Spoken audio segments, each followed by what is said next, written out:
जिंकल्यावर ईव्हीएम चांगलं, हरलं की खराब. उपमुख्यमंत्री एकनाथ शिंदेंचा विरोधकांना सवाल. जनतेनं तुम्हाला खोक्यात बंद केलं, ठाकरेंवर टीकास्त्र. आम्ही केसेस अंगावर घेतल्या तेव्हा शिवसेना उभी राहिली. घरात बसून राज्य चालवता येत नाही हे मी नाही शरद पवारांनी पुस्तकात लिहिलंय. एकनाथ शिंदेंचा उद्धव ठाकरेंना खोचकटोला.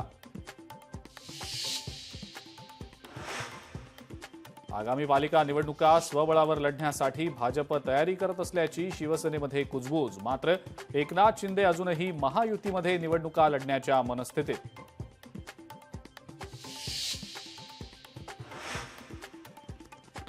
रणवीर अलाहाबादियाची सुप्रीम कोर्टात धाव. तक्रारी दाखल झाल्यानंतर घेतला मोठा निर्णय.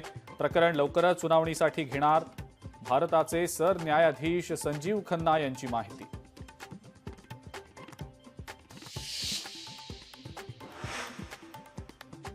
येत्या 1 मार्चपासून शनिदेवाला ब्रँडेड तेलानंच करावा लागणार अभिषेक. भेसळीच्या तेलानं मंदिराच्या शिळेची झीज रोखण्यासाठी देवस्थानाचा निर्णय.